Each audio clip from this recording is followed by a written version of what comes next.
यमुना के किनारे धर्मस्थल नाम का एक नगर था।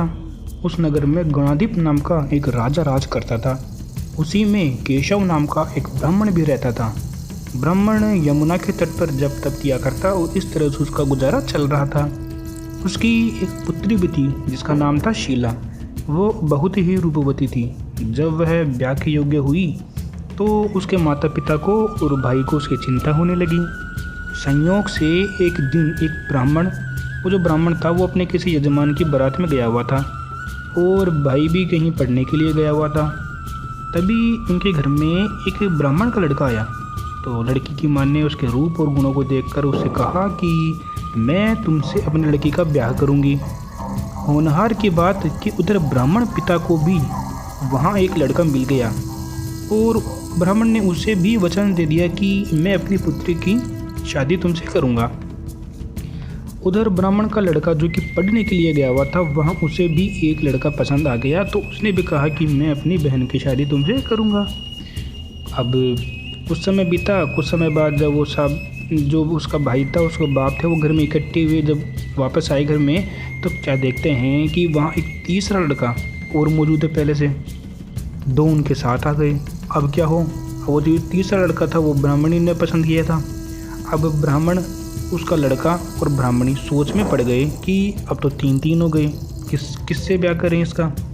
तो देवयोग से उसी समय क्या हुआ कि वहाँ एक सांप आ गया और सांप ने सीधा जा कर के शीला को काट लिया और काटने के थोड़ी देर बाद ही शीला वहीं पे मर गई। अब उसके जो भाई थे, उसके जो बाप थे और वो जो तीनों लड़के थे ना, उन्होंने बहुत भाग दौड़ की उसको बचाने के लिए। जो जहर झाड़ने वाले जो होते उनको भी बुलाया। तो सब ने अपना अपना काम किया लेकिन कोई नतीजा नहीं निकला और फिर सब अपने अपने काम करके चले गए।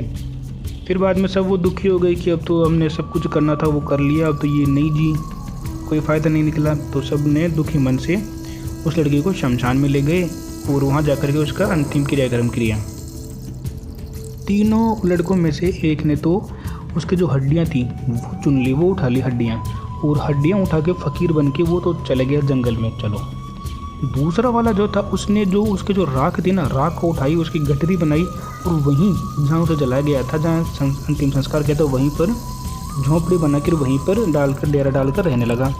और जो तीसरा लड़का था वो योगी बन के और देश विदेश घूमने लगा। अब दिन बीतते गए।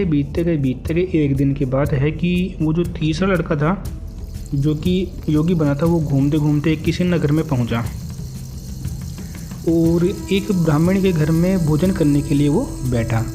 जैसे ही उस घर की जो ब्राह्मणी थी भोजन परोसने के लिए आई कि उस ब्राह्मणी के एक छोटा सा लड़का भी था, बच्चा था।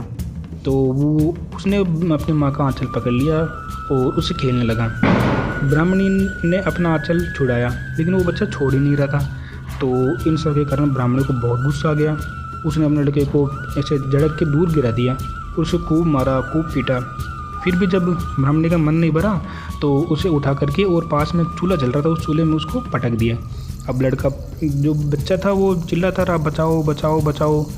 तो ब्राह्मणी ने नहीं बचाया उसे और वो उसी चूल्हे में जल के मर गया, राख हो गया।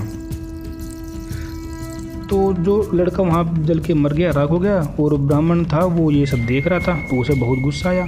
वो बिना भोजन किए उठ गया और कहा कि जिस घर में ऐसी राक्षसी हो, मैं उस राक्षसी से भोजन नहीं कर सकता। इतना सुनकर वो जो ब्राह्मणी थी वो अंदर गई और अंदर से एक किताब लेके आई, एक पोथी लेके आई। संजीवनी विद्या की पोथी थी वो, और उसको ला करके कुछ मंत्र पढ़े और वो जो लड़का बच्चा था वो मर गया था, वो फिर से जिंदा हो गया। ये देखकर ब्राह्मण जो था वो सोचने लगा कि अगर ये पोथी मेरे हाथ में आ जाए ना तो मैं शीला को फिर से जिंदा कर सकता हूँ। इसके बाद उसने भोजन किया और वहीं पे ठहर गया। जब रात को सब खा पी के सो गए तो ब्राह्मण चुपचाप वह पोथी लेकर चल दिया। जिस स्थान पर लड़की को जलाया गया था और शीला को जलाया गया था वहीं पर वो पहुंच गया। अब वहां जाकर क्या देखता है कि वो जो दो लड़के थे ना, वो पहले से वहां पे थे और बातें कर रहे थे। इस ब्राह्मण के कहने पर कि उसे संजीवनी विद्या की पोथी मिल गई है और वह मंत्र पढ़कर लड़की को जिंदा कर सकता है। उन दोनों ने हड्डियाँ और राख निकाली। ब्राह्मण ने जैसे ही मंत्र पढ़ा तो लड़की जी उठी।